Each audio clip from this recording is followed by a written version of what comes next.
Assalamu alaikum warahmatullahi masu sauraro, barkanmu da sake haɗuwa a wannan mako da shirin Hononde Fulbe wanda yake zuwa muku kai tsaye daga tudun zinariya da ke kan mita 93.3. A yau mai gabatarwa sunana Sumayya Muhammad Abubakar, kamar koyaushe mun zo ne wannan zaure domin mu tattauna kuma mu faɗakar kan matsalolin da ke damun mu a matsayinmu na al'umma kuma da hanyar magance shi inda hali. A zauren mu muna tare da malami likita Dogara, sannunka da zuwa, za ka gabatar da kanka wa masu sauraro. To, sunana Dr. Dogara Fulbe, na aiki da John Puffy Foundation Medical Center a Fulbe a nan Jos. Okay. Lale da zuwa, marhaban da zuwanka. Mun gode da ka shigo zauren mu na yau, gashi kuma za mu tattauna kasancewan ganin zaɓe ya kusa, muna cikin lokacin da an kan kama da shirye-shirye, ana ta zuwa rali da kuma abubuwa makamantan haka. Yanzu mun kawo gaɓan da me kake gani a matsayinka na matashi? Ya kake ganin harkar siyasar alƙaluma ke nunawa cewa na nuna cewa ana ta kame na ƙwayoyi da ake shigo da shi daga ƙasashe a ƙasar I think a Latin America shekaran jiya an kama wasu manya-manyan containers da aka fito da shi daga ƙasar Amurka, za a kawo su ƙasar Togo ko Ghana in na iya faɗan labaran daidai, saboda duk in an kawo su nahiyar Afirka za a kawo, kuma yawancin ƙasashe da za su ƙaddamar da zaɓe yawanci su ne suke da kaso mai yawa a wannan ƙwayoyin da ake ta tunanin shigo da su. A yau ma labarai ya iso cewa an sake kama wasu ƙwayoyi masu yawa daga jihar Legas Iko. Wannan abubuwan na ta faruwa a daidai lokacin da muke ta gabatowa wajen jefa ƙuri'unmu mu nuna exercising franchise ɗinmu, haƙƙinmu na 'yan Najeriya domin mu zaɓi shugabannin da muke kyautata musu zato in sun hau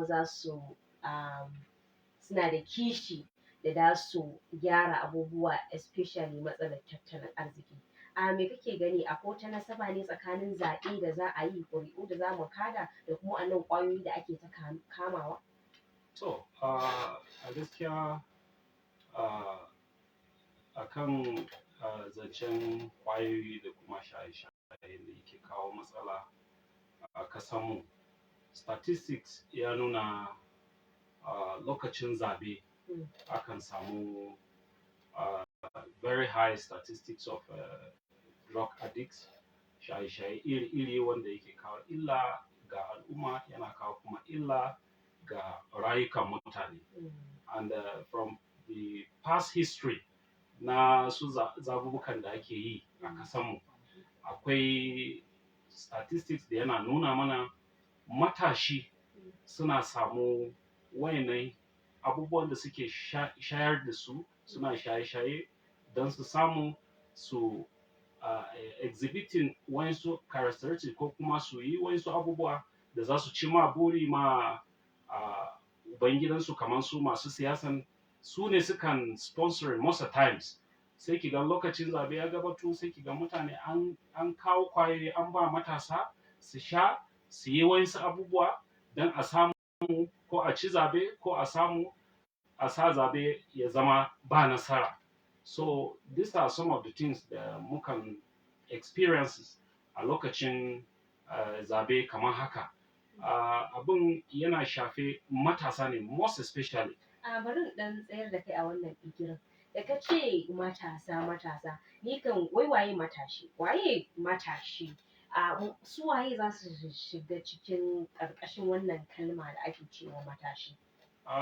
Dai matashi, in an ce mutum matashi ne, daga shekara 18 zuwa 45 za a iya ce wannan in between this age su ne matashi, wanda mutum da yana da ji da kurcin shi, yana da ƙarfin shi, zai iya yi abu da ƙarfin shi.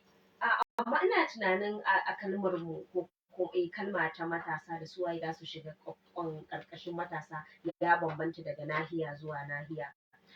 If my memory serves me right, na san cewa Majalisar Ɗinkin Duniya ta ce su a wajensu matashi shine wanda yake daga shekara 15 zuwa shekara 25. Su a nasu kenan. Yeah. Ba tare da wani wariya ko wani abu ba. Amma na san African Charter sun fitar cewa matashi a nahiyar mu ta Afirka daga wanda yake shekara 17 ne zuwa shekara 35. To duba ga a ce bari mu yi amfani da wannan statistics da African Charter ta bamu na cewa matashi shine wanda yake da shekara 17 zuwa shekara 35. So a wa'annan ne shaye-shayen tafi yawa ko kuma a cikin matasan ma an bambanta rukuni ne. A wayannan shekarun ne ya fi yawa, ko da yake yanzu dai shaye-shaye ya zama ba ma matasa kaɗai ba, sai ki ga yaro ma mai shekara 12, 13 wanda bai samu tarbiyya da kyau ba, sai ki gan ko iyayen sun they are not careful about him, sai ki gan yaro tun ma bai kai shekarun azanci ba, sai ki gan ya shiga shaye-shaye saboda wasu tarbiyyar da bai samu da kyau a wurin mata yanzu da muke fama da su, mata har masu aure kuma da suke shiga harkar shaye-shaye, kuma me za ka ce akan wannan? Gaskiya harkar shaye-shaye a gefen mata abun ma har nima yana bani mamaki. Dan sai ki ga mata ma har mata masu aure ma suna shiga cikin harkan shaye-shaye. Kwanakin baya dai da drug law suna kokarin controlling issue din wasu drugs kamar su codeine da su raffinol, su tramadol and others Su like wa'annan that. ƙwayoyi su ne masu fushar da hankali ke da al'umma suka fi sha? Su ne aka fi sha. Sai ki gan mace na aure ki gan sun karɓa kwayoyi da yake ba kaman giya ne da zaki ji warin shi ba. So mutum sai iya karɓa kwayoyi ko raffinol ko tramadol, any of the tablet da sun san dai za su sha. Sai ki ga mutum a bige dai baki san ko me ya sha ba, da yake ba giya ne da zaki ji warin shi ba. So abin yana affecting mata sosai, wanda in ba mutum ka karance mutum ne ka gan koya wannan rayuwar mutum yake a ciki ba, mutum sai ka gan ya bugu baka ma san ko meye mutum ya haɗiye ko kuma ya sha ba, da yake abun ba wari yake da shi ba. So generally a yanzu dai ko a asibiti muna samu mata da yawa wanda suna samu kansu a cikin wannan halaye na shaye-shaye. Kuma gaskiya shaye-shaye abu ne wanda yake yana da long process a jikin mutum. Mutum zai shiga shaye-shaye ba za ka san side effect ɗin shi a jikinka ba. Sai kana ta yin shi yana nan yana destroying su organs ɗinka, kamar su hantanka, kamar su koɗanka, kamar su zuciyanka. Yanzu mun discover cewa a very high rate of blood pressure yanzu wanda yake tafiya, wanda da sai ki ga mutum a ce wai sai mutum ya sufa kamin ya samu high blood pressure, hawan jini. Yawwa, to amma yanzu sai ki ga matasa mai shekara 20, mai shekara 25 sai ki gan shi da hawan jini. Yawancin irin wayan abubuwa mukan same su ne a dalilin shaye-shaye. Sai ki ga mutum ya shiga shaye-shaye, if you are already addicted to it, shigawan yana da sauki amma fitan yana da wahala. So, kuma da aka mayar da shi ma abun ado yanzu. Yes, yanzu ya zama kaman Hausawa sun ce ruwa gama garin dare ko?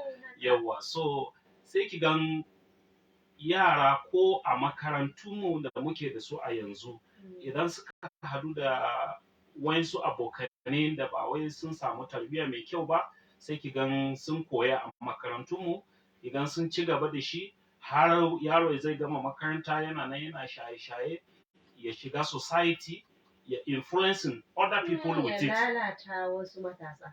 So a nan doctor, likita, ina da tambaya. To kana gani shaye-shaye, to yanzu an fara da maganar shaye-shaye har mun taɓo mata. To shi wannan shaye-shaye yanzu ya fara ya nuko a da ne saboda siyasar nan da ya gabato ko kuma yaya? Ai shaye-shaye yana nan tun da. Amma abubuwa kamar su kwayoyi da kuma sauransu, su hayaki da wayansu irin su codeine da mutane suna sha, da gaskiya ba saba da wayannan abubuwan sosai ba. Amma a yanzu da yake mutane sun gane cewa idan an sha wayannan abubuwa din bai zama kaman giya, kamar yadda na faɗa da fari ba, wanda mutum zai iya ji warin shi ba. Sai kin ga yanzu ya zama abun ya zama is just too much, is very very common yanzu nan. kuma is affecting the society. But maganan da nake so na yi da karfi a nan gurin shine yanzu da ana gabato kusa da zabe shine zaki gan ana nan mutane suna shigar da kansu a cikin wannan shaye-shaye don su samu su ji yadda za su ji a jikinsu yadda za su aikata mummunan ayyukan da ya kamata suna son su yi sai ki gan mutane suna ana sponsoring a siya kwayoyi a ba matasa a sha don a samu a yi abubuwan da sun ga dama su yi. A nan ɓangaren ina da magana. Wato ana ba su ne domin su bugu so da su aiwatar da wasu manufofi da ake so su aiwatar. Amma kuma akwai kiraye-kiraye masu yawa da ake ta yi wa matasa ake cewa kar ku bari a yi amfani da ku lokacin ta bangar siyasa ko kuma a yi amfani da ku wajen rikici-rikici. Don duk da cewa mu Najeriya ƙasa ce mai masu addini da kuma mai addini, a yawancin ɗabi'unmu wani lokaci yakan bambanta mu kuma ya nuna kamar maganar kyakkyawan zaton da ake mana na al'umma masu addini ba hakan muke ba. Duba da yanayi yanzu duk wanda dai ya hau ko kuma kafin ya hau wanda suka faɗi daga rukuni ne na musulmai ko kuma wanda ba musulmai ba su ne kiristoci. Amma kuma za ka ga a ƙarshen zaɓe in an gama za ka ga an samu rashe-rashen rayuka, an yi kashe-kashe, an yi soke-soke, an yi dabanci, suna ɗaukan makamai kuma ana razanar da mutane su sace akwatin ƙuri'u abubuwa mabambanta. Duk da ita kanta hukuma mai zaman kanta ta INEC ta yi sauye-sauye masu armashi saboda a rage irin wa'annan abubuwan to kasan ba duka lallai zai tafi ba. Amma su matasan ba su sauraron kiraye-kiraye da ake musu ne daga gwamnatoci daga wajen addinai majami'o'i da kuma masu civil society organizations wanda suke haɗuwa domin su wayar musu da kai? Ni dai a gefe na dai ina gani wayarwa gaskiya bai isa ba. Ko da yake ana yin shi a wuraren su ibada, Christian suna yi a churches, Muslims kuma suna yi a wurin religion ɗinsu. But ina gani ya kamata gwamnati ta making awareness na shaye-shaye most especially lokacin zabe. Kar ka manta ita kanta gwamnati tana da hukuma mai zaman kanta ta NOA wa'annan su ke da haƙƙi wajen yaɗa abubuwa da kuma ilmantar da al'umma wanda zai iya cewa iya ƙoƙarin su suna yi sai dai za a ce kenan bai isa ba ko sun gaza kenan. Because yanda na gaya miki statistics ya nuna consumption of hard drugs and all these toxic things yakan kasance very high a lokacin zabe. That shows that ana amfani da wayannan abubuwa a lokacin zabe sosai domin a cinye abin da na burinsu. So ni ina kira ga awareness, making awareness da wayar da kai ya zama more. Kin gane a making din shi ya zama abunda straight to straight in a public a making din shi gidajen rediyoyi a kasuwa da sauran wurare ya kamata a making awareness na shaye-shaye most especially a lokacin zabe. A making awareness din more pronounced yanda mutane za su gane a kuma wayar ma matasa most especially a wayar musu da kai akan illan amfani da wayannan abubuwa a lokacin zabe. To yanzu duba da muna gab da hukumance kwanaki kaɗan suka rage idan Allah ya kai mu da rai da lafiya a kada gashi kuma halin da al'ummar matasa suke ciki da kuma ƙasa gaba ɗaya mutane rayukansu a ɓace yake zukatansu ba daɗi ana ta koke da ƙorafi kan harkar mulki da kuma siyasa. Ya kake gani wani rawa matasa za su taka ko kuma suke kan takawa a kan wannan zaɓe da muke fuskanta? Kar ka manta a 2021 muka dinga murna cewa an passing not too young to run. To gashi kuma lokuta sun zo duk da abubuwa factors suna da yawa amma kuma kana ganin matasan sun hoɓɓasa kuma sun yi ƙura domin su ma aje ana damawa da su a wannan harka ta mulki. tunda suna kuka ga cewa wanda suke kan mulkin ba su iya ba. Ni dai a gani na gaskiya a wannan lokacin matasa sun tashi don with social media at hand. Gaskiya yadda na ga matasa suna participating a shirye-shiryen zabe mai zuwa, ban taba ga irin wannan taka rawan ba. Kar ka manta ba a Najeriya kaɗai ba, a Afirka yadda muna magana cewa kashi 72 na waɗanda suke wannan yankin matasa ne. Kuma duba da wanda muka kira matasa a African Charter shine wanda yake da shekara 17 zuwa shekara 35. A waɗanda suke da wannan matasa a Afirka suna cewa suna ba da koke a African Union a wajaje ƙungiyoyi da irin waɗannan mabambanta cewa ba a damawa da matasa. Amma kuma kar ka manta abin da ke har yau ban fahimta ba, wala Allah ka fahimtar da ni shi ne su matasan suna cewa ita hukumar ƙasa, bari mu ɗauki Najeriya a matsayin misali, tana cewa ya kamata kowane matashi ya exercising franchise ɗin shi, yana da ƴanci da zai casting vote, is his right and he should exercise his civil responsibilities, ya zo ya jefa ƙuri'a. To kuma kar ka manta instead of a mayar da abin yadda matasa zai musu daɗi a jawo su a jiki su ga su ma ana tafiya da su, sai kuma aka mayar da su indirectly ba a bayyace ba, amma kuma ta ƙarƙashin ƙasa sai kaga kaman ba a tafiya da matasan. Ina da nawa dalilan, misali sai in ce maka sai aka mayar da siyasar tamu monetized politics, ya kai matsayin da kana siyasa ne in kana da kuɗi. Ko kuma matasan nan still ake amfani da su a basu wannan kuɗin domin me su cimma burin manufofin masu kuɗi ƙanana tsaffi kuma wanda suka daɗe suna damawa akan mulki. Ban sani ba ko ka fahimci me nake nufi. Na fahimci. To me zaka ce akai? To kin gan siyasa dai, most especially siyasa ɗin Najeriya, gaskiya yanda an ɗauki siyasar Najeriya from the word go, matasa dama ba su participating kamar yadda ya kamata. To me ya hana su?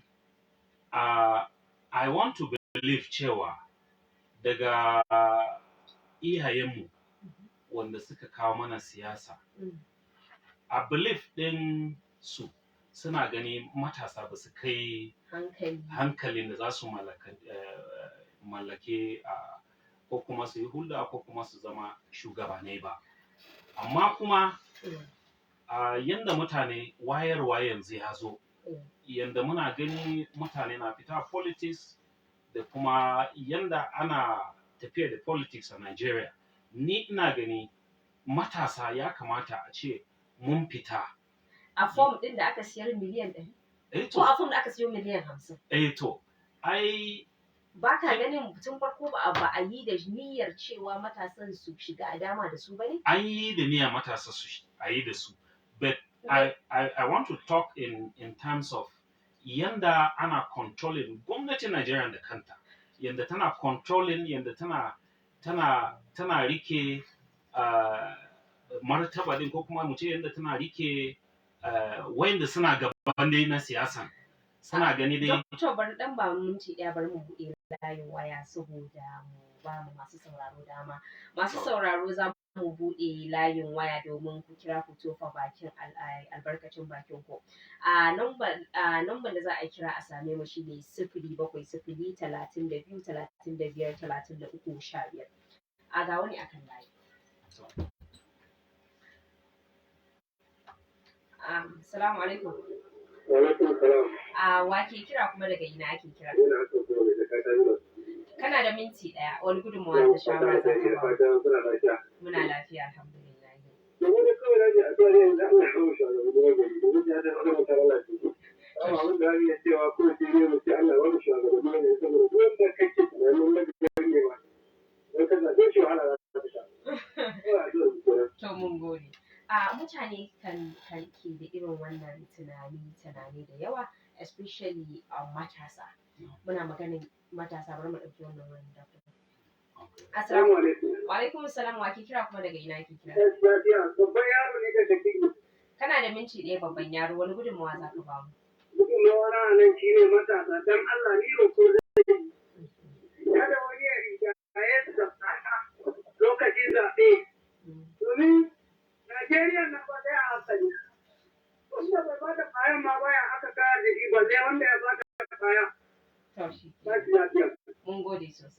Me za ka ce akai?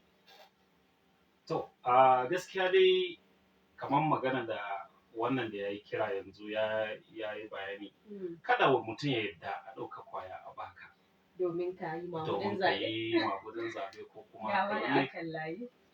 Salamu alaikum. Wa alaikum salam, wa ke kira kuma daga ina ake kira? A wani gudunmawa za ka ba mu? Gudunmawar da nake so in bayar kira ne zan buga ƴan matasa wanda kullum ana ta magana matashi to amma har yanzu matasa kuma ba su fahimci su kansu ma menene asalin matashi don ba kamar yadda muke yin bayani. Kuma zan ja hankali su ne akan tsaya su kare mutuncin su ci gaba da karatu har Allah ya taimake mu kai inda muke so mu ma a dama da wata rana ku tashi lafiya. Wato matasa ne ba su fahimci ina aka dosa ba? Amma ba ka ganin ko da ke ka faɗa cewa wannan karan ana damawa a social media ba amma. Yes. Assalamu alaikum. Ina kwanan ku? Na kwana, wa ke kira kuma daga ina ake kira? Musa Farauta ne yake kira daga Rukuta. Musa, wani gudunmawa za ka ba mu a minti ɗaya? Nawa gaskiya yana da wuya a raba matasa da shaye-shaye. Tsakanin gwamnati ba sa kan aikin da za su yi. To mutum zai yi gini bai samu kuɗi ba. Daga nan karo ɗaya zuwa kwacefa ba ku dubu biyar dole. Sai ka ga yadda hankali mutane. Yana so a kawo sauƙi da matasa gaskiya gwamnati da kiriyar aiki da matasa za su rage shaye-shaye. Rashin aiki ne yake sa matasa suna yi wannan shaye-shaye. Mun gode da wannan gudunmawa naka. Ina so mu ɗauki fifi waya ɗaya zuwa biyu ba mu ƙarasa sauran bayanai. Salamu alaikum. Wa ke kira kuma daga ina ake kira? Na kwana, wa ke kira kuma daga ina ake kira? Sunana Ayuba Abdullahi daga Sullai. Malam Ayuba, wani gudunmawa za ka ba mu? Ina da kiɗa da matasa cewa idan zaɓe ya zo kowa ya hankalta ya san me yake ciki saboda irin ƙorafe-ƙorafen da kowa yake yi akan wannan gwamnati wanda kuma da ba haka aka yi da kai za a tsince kai a cikin wannan yanayi ba. To, mun gode matasa muna fata suna saurara. Likita, me za ka ce muna da 'yan mintuna ne marasa yawa. Wannan wallahi da za mu waya shine na ƙarshe sai mu rufe wayan layi. Assalamu alaikum. Assalamu alaikum. Assalamu alaikum. Hello? Okay, Alhaji Ibrahim, wani gudunmawa za ka ba mu?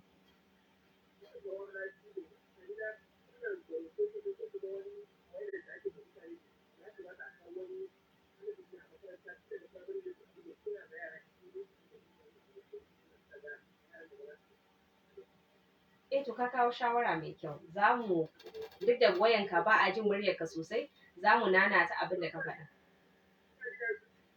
Ba a ji sosai da gaskiya.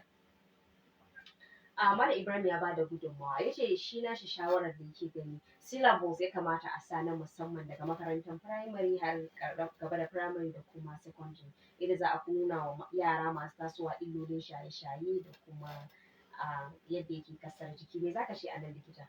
Gaskiya shawaran shi daidai ne kuma abin da ya kamata kenan ya kamata ce ya shiga a cikin syllabus na koyarwa tun ma daga primary school akwai a wayar da yara akan illan shaye-shaye.